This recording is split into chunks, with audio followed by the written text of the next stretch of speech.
All right, this is lesson 76 on page 316. There are two parts to this lesson. The first part is three-dimensional equations. So if we have equations with two variables, an x and a y, you need two equations to be able to solve for x and y. All right, so remember sometimes we had 2x plus 3y equals 6. I'm just making this up. And 5x minus 3y equals 10. We'd have a system of two equations, two variables. We needed two equations to solve for the x and y. We used substitution or elimination to solve for them. Now we have three variables, which are actually a three on. It's in three dimensions, and when we're in three dimensions, it exists in space, right? So we're not going to graph these because I cannot graph 3D. But it is something that you do in your higher level calculuses. And some pre-calculus classes do them, but I do not. All right. But in order to solve equations with three variables, x, y, and z, you have to have three equations. You cannot solve a system of equations with three variables with only two equations. It is not possible. You have to have three. So, two variables, you have to have two equations. Three variables, you have to have three equations. Four variables, how many equations do you think you have to have? Four. Okay, so it's logical, right? All right, so let's look at example 76.1. X equals 2y. X plus y plus z equals 9. X minus 3y minus 2z is negative 8. Three variables, three equations. And so Saxon is spiral in that it gets progressively more difficult. So this is the easiest system of three equations that we will solve. Most of them, one of the equations will just have two variables, and you're always going to begin with substitution. You're going to take that one equation that has two variables in it, solve for one of the variables, and substitute into the other two equations. All right, so for x in both of these other equations, I'm going to substitute into y. All right, so we have 2y plus y plus z equals 9. And then we have 2y minus 3y minus 2z is negative 8. Combine your like terms.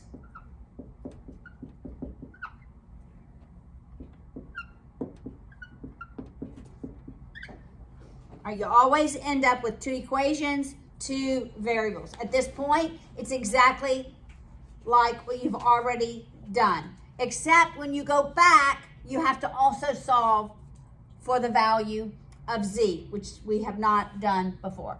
All right, so do you want to use substitution or elimination? Which one? You want to substitute? All right, what do you want to substitute for? Which one do you want to solve for? You want to solve for z. So z equals 9 minus 3y. All right, so we're going to substitute that in for z here. Negative y minus 2 times 9 minus 3y equals negative 8. Negative y, distributing that negative 2.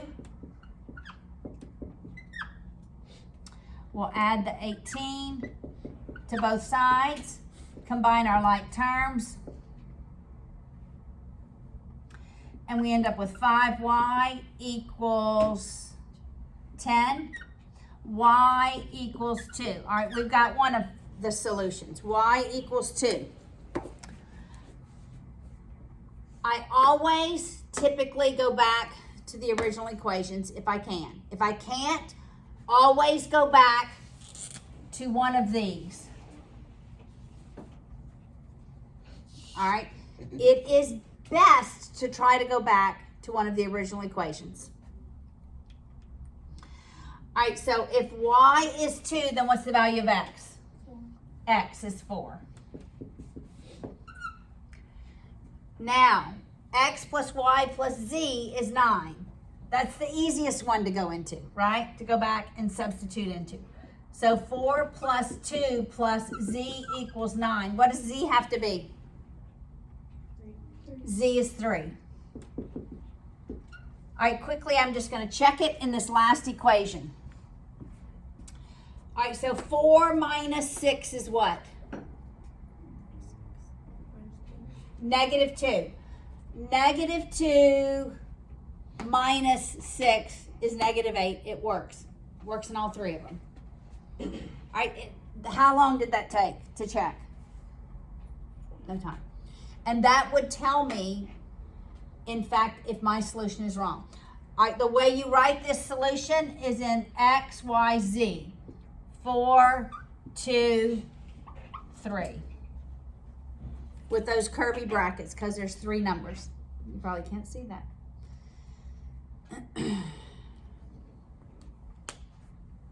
It's okay if you don't use curvy brackets, but most textbooks use the curvy brackets when we're in 3 dimensions.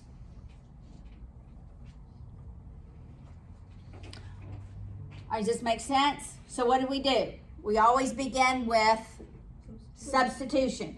And once we substitute, we end up with 2 equations, 2 variables. Then we're using substitution or elimination. All right, so let's look at example 2.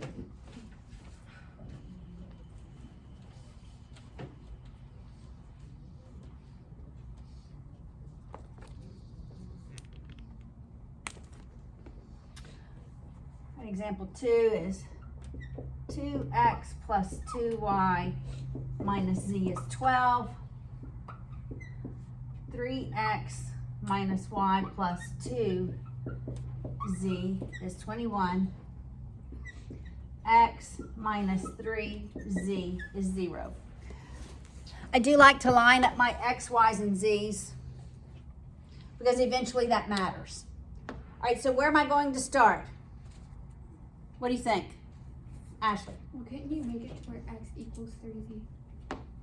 That's what I'm going to do. Solve this last equation for x. X, the value of x is 3z. Then I'm going to substitute in 3z for x into the other 2 equations. So in the first equation, it's 2 times 3z plus 2y minus z is 12. In the middle equation, it's 3 times 3z minus y plus 2z is 21. That's 6z. 6z and negative z is how many z's? So we have 5z plus 2y equals 12. Really, I felt like I was writing it backwards because I like it in alphabetical order. But I'm going to keep it in that order. That's 9 and 2 is 11. 11z minus y is 21. All right, how about this time we use elimination? So my y is negative. Here, it's positive in that equation. I'm just going to multiply this equation by 2 so that I end up with negative 2y. All right, so 2 times 11, that's 22. That's going to be minus 2y. 2 times 21 is 42. I can add them. I end up with 27. Z is 54. Z is 2. All right, once I have Z, then I go back and Wait, I thought y was 2y in the first review.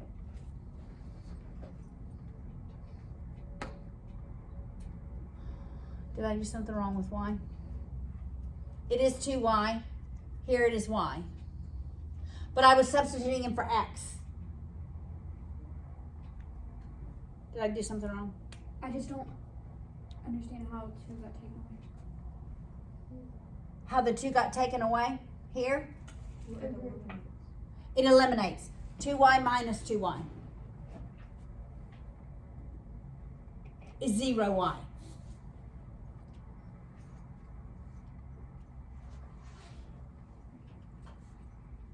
All right, so here's what, do you agree with 5z plus 2y equals 12? You understand that one? You don't understand this one. This equation. It's okay if you don't. I'm sorry, I'm a little confused right now. All right, so what did we do? We took the first equation. For x, we substituted in 3z, right? That's 6z and a negative z is 5z. The 2y didn't change. The 2y didn't change. This goes here. This one goes here. Oh, I thought that one was the first one. That's why I was confused. Yeah, Okay, I'm sorry. that's okay. All right, now we have z. Let's go and solve for x. What's the value of x? 6. X is 6. Now, we want to solve for y. I don't want to use this one because it's negative. I'm just going to go back to this one. It doesn't matter which one you use. It doesn't. All right, so 2 times 6 plus 2y minus the value of z is 12. All right, that's 12 minus 2. So we have 10 plus 2y is 12. Subtract that 10 on both sides. And we have 2y is 2. Well, the value of y is 1. All right, so let's check. We use this equation. No, we use this equation. Let's check in the middle equation. That's the only equation we haven't used. All right, so 3 times 6 is 18. 18 minus 1. 17 plus 4 is 21. So it works. All right, so then we write x, y, z, and that's your solution. All right? Makes sense? All right, the second part of this lesson is negative vectors. All right, we have looked at vectors that have negative angles. Actually, we're getting back into vectors in pre-calculus. So a year from now, we'll do vectors for a little while, and that'll be the only vectors we have next year. All right. So remember,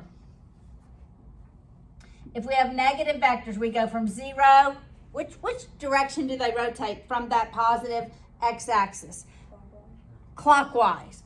It goes to negative 90, negative 180, negative 270, all the way back around to negative 360, right? Always beginning at this positive x-axis. It goes around this way. If it goes around counterclockwise, then the angle is positive. Well, now we're not only going to have negative angles, but we're also going to have negative magnitudes. Typically with vectors, all vectors begin at the origin and they go out from the origin. And that distance that they travel from the origin is our magnitude. But now we could possibly have a negative magnitude. A negative magnitude is similar to a car going in reverse or a submarine submerging in the water, okay? So it really tells you what direction from the origin it travels. But the first thing you have to look at is you have to look at the angle. Once you look at the angle, then you look at the magnitude, all right? Angle first, magnitude second. So if I had negative 5 at negative 100 degrees, the first thing I would look at is the negative 100. All right, what quadrant is negative 100 going to be in? 3. Exactly, the third quadrant. All right, so if this rotates around to negative 100 degrees, we always draw that right triangle to the x-axis. Then what is this angle? What is this angle? 80. 80 degrees. All right, because our magnitude is negative, it goes to an adjacent quadrant. So it's as though it's going in this direction towards the origin, so it ends up here. Got it? But this angle is 80 degrees, and this becomes positive. Yes? So that angle always 80 degrees? Whoa. No. It all depends. Okay? All right, so let's do one in the third quadrant. Yes? Wait, so we can't use it as a negative 5? We have to always make it a positive? Always. Right. Yes. And the only way to do that is to do the adjacent thing. Yes. Yes. All right, so you have to look at that angle to the x-axis. You always have to look at that angle to the x-axis because these are vertical angles, right? You remember vertical angles from geometry are always equal? All right, so what if I have -3 at -330 degrees? What quadrant is the angle in?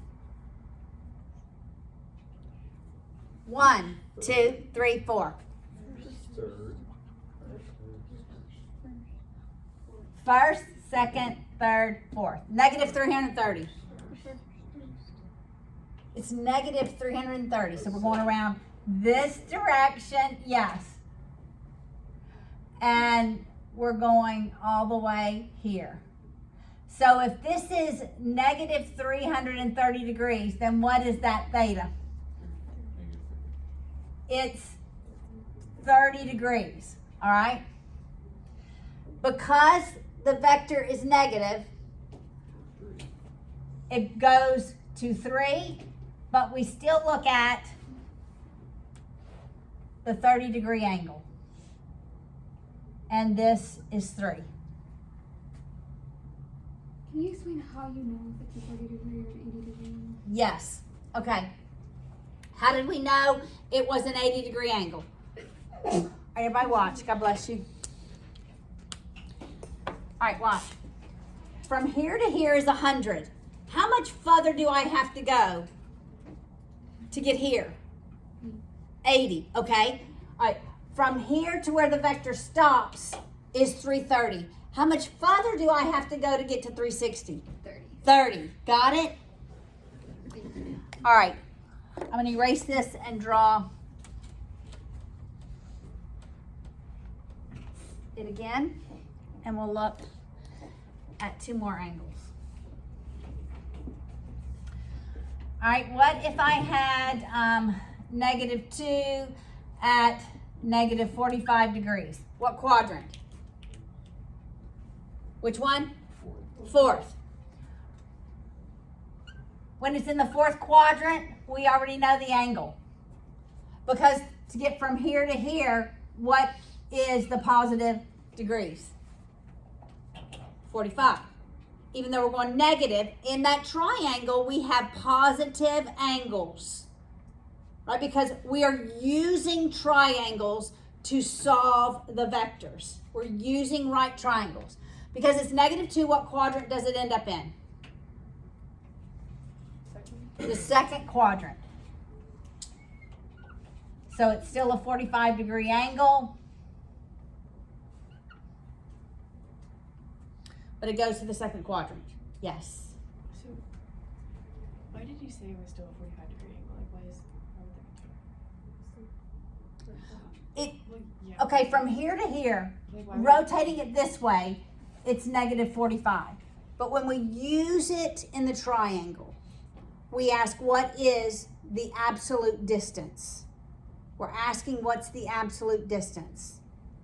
So that, because in triangles, do we have negative angles? No. We don't. And we're using triangles to help us solve for the vectors.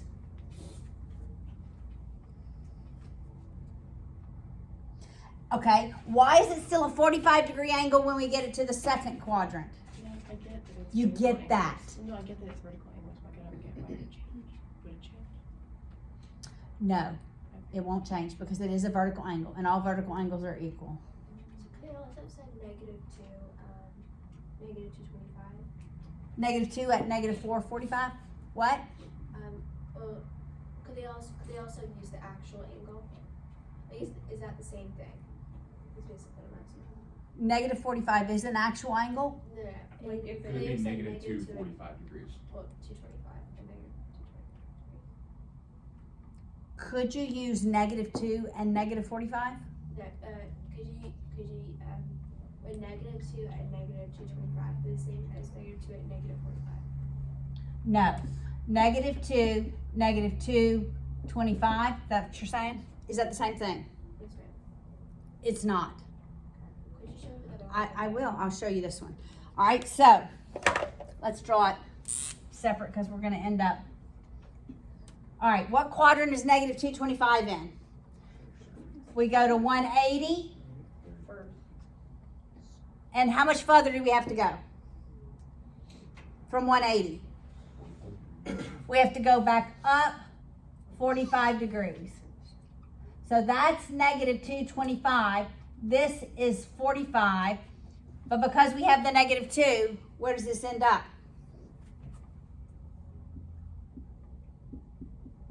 All right, look at this one. What's going to be the value of my R? Positive or negative? Not negative. R is going to be negative. U is going to be, Positive. okay? So that is for this one. Got it? So if it choose positive, would that have worked or no? If you chose positive. So if you said 2 at negative 225. Well, you could have said 2 at 135, and that would have worked. 2 at 135, same vector. Because it's 135 to here. Okay, thank you. Got it? That makes sense. Yes. So if there's a negative, we always have to make a vertical angle. Always. Always. And Yes. the point of this is to find U and R. The point of the, yes. Actually, But that's we're what going to we're be solving adding for. vectors. Yeah, we're going to be adding vectors, but now we're going to have a negative magnitude. Okay. That is the point of all this. All right. Look on page 318. There's one example.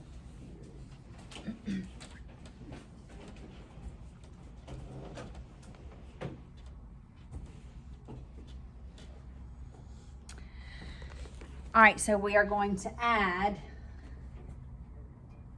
-10 at -210 degrees. Now I'm looking at the example above it. We are going to add -4 at -20 degrees to 5 at 135 degrees. We don't add vectors in polar form, we add vectors in rectangular form. So both of them have to be converted to rectangular form. It matters the quadrant that it's in. All right, what quadrant is -20 in? It's in the fourth quadrant. That's -20. What's this angle? What's the positive, the absolute distance from here to there? 20 degrees. But because it's negative, what happens? Moves to the second quadrant. They are vertical angles. It doesn't change. The magnitude becomes positive. How do I solve for the R value and the U value? R is cosine.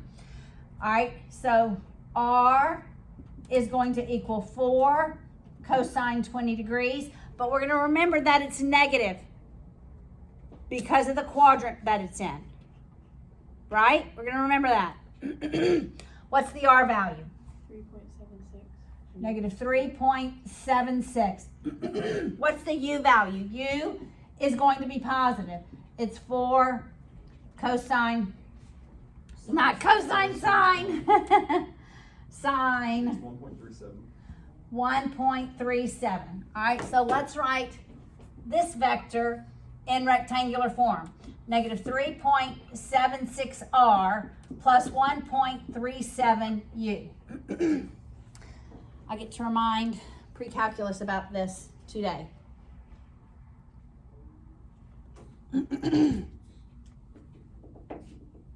All right. This vector, what quadrant? Second quadrant.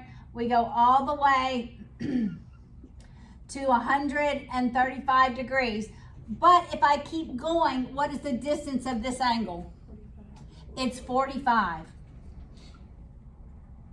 And the length of this of that vector is 5. It's a 45, 45, 90. How do I get to the leg without using my calculator? Divided by square root of 2. Divided by square root of 2. So it'd just be 5 square root of 2 over 5 squared, that was fast. 5 square root of 2 over 2, because you take half of it and multiply by square root of 2. So that's both the r. My r is negative, my u is positive.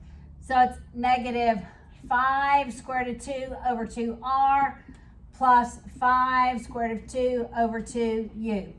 All right, let's add those. Somebody add the r, somebody add the u's for me.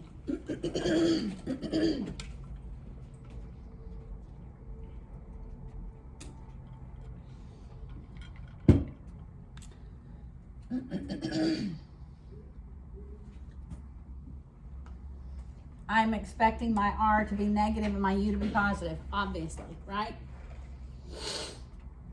What do you get, Sarah? U is 4.91. 4.91. Anyone else agree?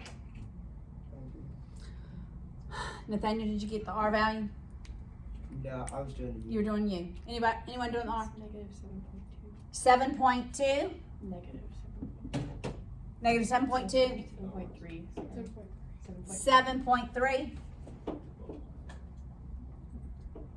All right, negative 7.3. All right, they want this back in. That's actually correct.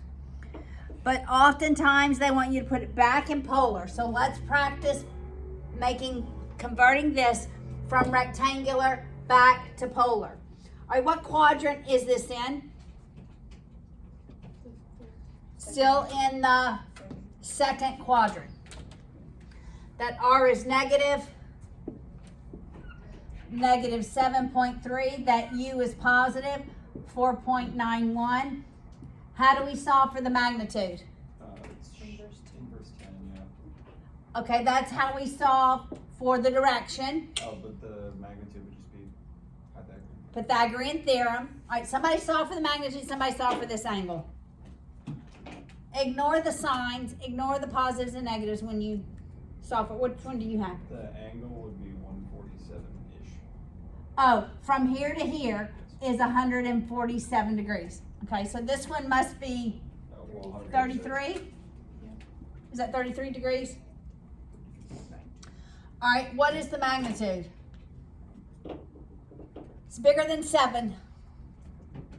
8.797. You're serious? I think so. Okay.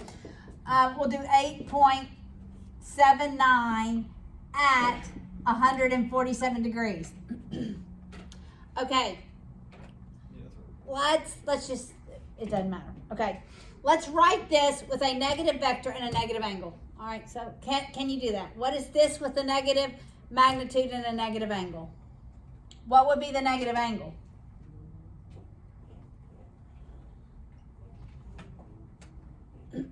What quadrant would it go to? Fourth. It would be right here. What would that negative angle be? Negative 33. And what would the magnitude be? Negative 8.7. Yes. All right. Now, let's write this vector with a negative angle, a positive magnitude. Okay, go ahead. How did you get from 147 to negative 33? What did you do? I drew it in this quadrant, right? That angle doesn't change. Okay, let's write it with a positive magnitude and negative angle. All right, so we're going to keep the magnitude the same, but let's write it with a negative angle. What would that be? Which is minus Well, Well, you don't write that when you write polar form. That's why I was confused, because I thought you were writing it in polar form with the negative 33. yes, I am. But I thought you wrote the, With negative to 27. Negative what? Or 27. Yes. Nope. It's one. You. Why are, no, doesn't work. Got it. Let's do this one. 213. Okay. Yes. Somehow you use the 7. So we're going to rotate around negative 180 and another negative 33. But why, like, what, where's? Wait, would you hit one more time? We're going to rotate around negative 180 and another negative 33 to get there. Negative 180, and we're going to keep going till we end there. How Just do you subtract know to do that? 147 from 360 and make it negative, and then Yes! Okay, what was it? Negative Negative 213. 213. These are all the same vector. All the same vectors. Yes? So it doesn't matter whether we put it in negative or positive form? It doesn't. Makes my job a little harder. How do you know to do the 213? Well, then how do we know which one? It doesn't matter. Why did I do this? So you are reasoning that these vectors can have 3 different looks, right? A vector can have a positive magnitude, a positive angle. That same vector can have a positive magnitude and a negative angle. That exact same vector can have a negative magnitude and a negative angle. It's the exact same vector.